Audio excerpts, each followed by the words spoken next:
Lungs cancer के प्रमुख कारणों में सबसे पहला और सबसे इम्पोर्टेंट कारण होता है बीड़ी, सिगरेट आदि का सेवन और शराब का सेवन। तो ये दोनों ऑलमोस्ट 90% केसेज़ में एसोसिएटेड होते हैं लंग कैंसर से।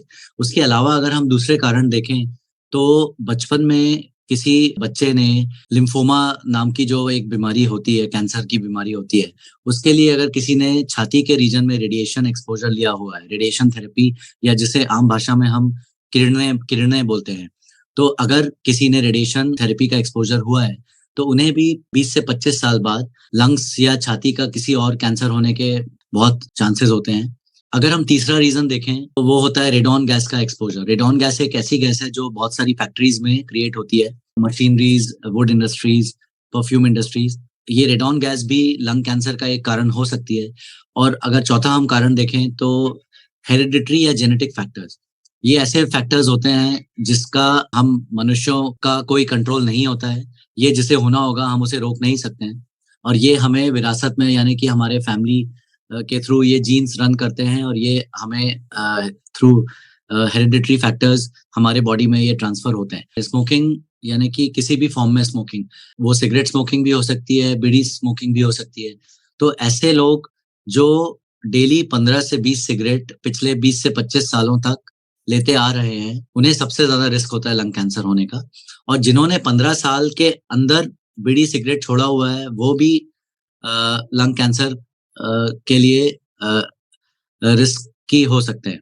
मतलब 15 साल से ज़्यादा अगर छोड़ा है तो हम बोल सकेंगे कि उन्हें कैंसर की चांसेस अब कम है। लेकिन 15 साल के अंदर छोड़ा हुआ तो भी उन्हें लंग कैंसर हो सकता है।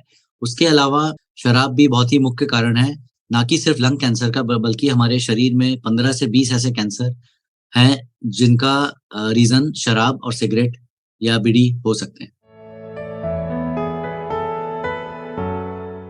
सबसे कॉमन सिम्पटम होता है लगातार ना मिटने वाली खाँसी होना।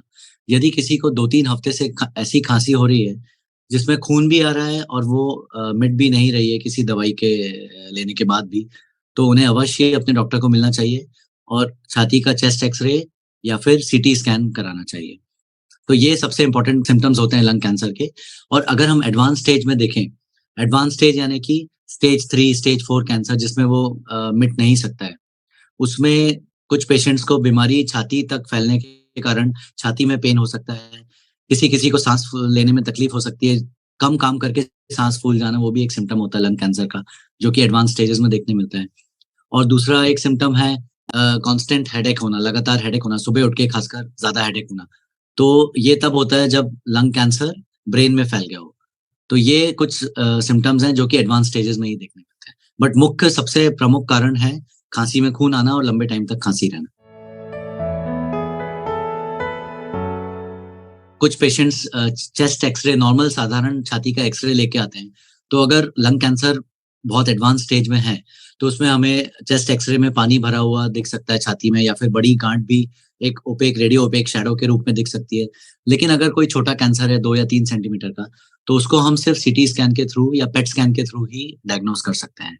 और एक बार अगर हमें सीटी स्कैन में ये दिख गया कि छाती में कोई गाँठ है जो कि सस्पिशियस है फॉर लंग कैंसर, तो फिर हम उसका सीटी गाइडेड बायोप्सी करवाते हैं और फिर बायोप्सी में ही 100% हम कन्फर्म बोल सकते हैं कि ये लंग कैंसर है।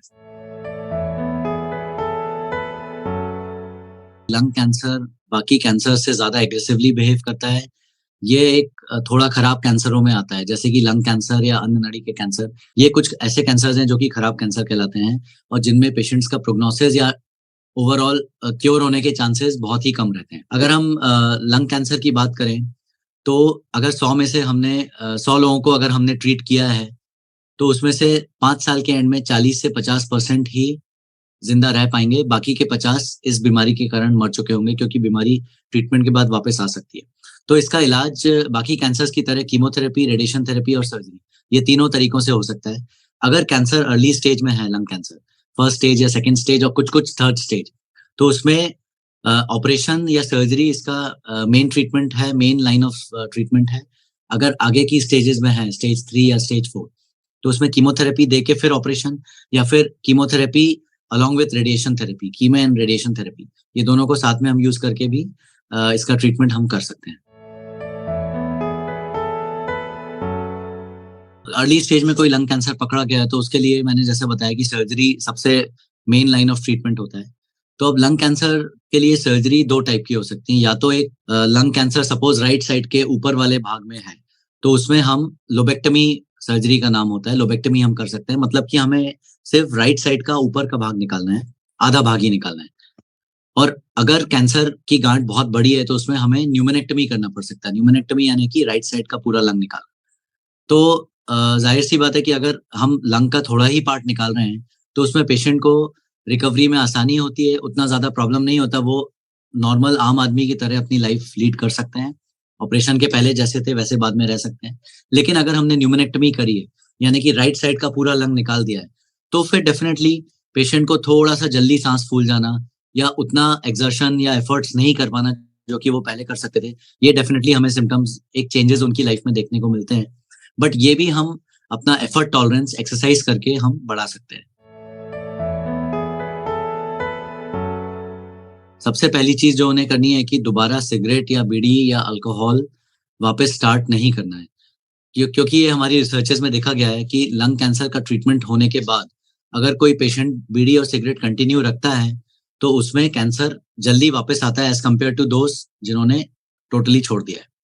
तो ये तो सबसे इम्पोर्टेंट एक चीज़ हमें ध्यान रखना ही है।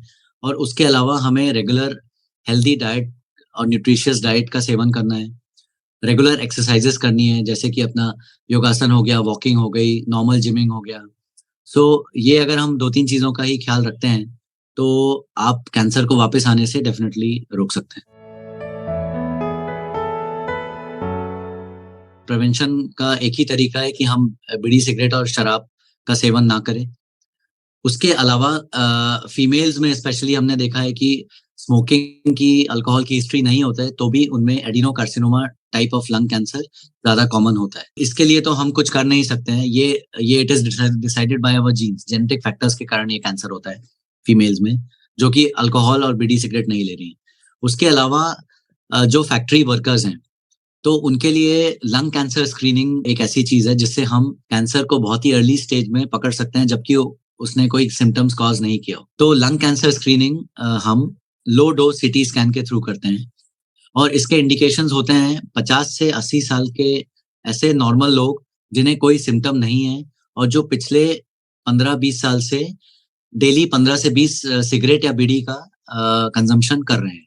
सो ये कैटेगरी के जो लोग होते हैं नॉर्मल पॉपुलेशन में जिन्हें अभी तक कोई सिम्पटम नहीं हुआ है, उनका हम लंग कैंसर सीटी स्कैन के थ्रू स्क्रीनिंग करके कैंसर को जल्दी पकड़ सकते हैं और हम उसे फैलने से रोक सकते हैं।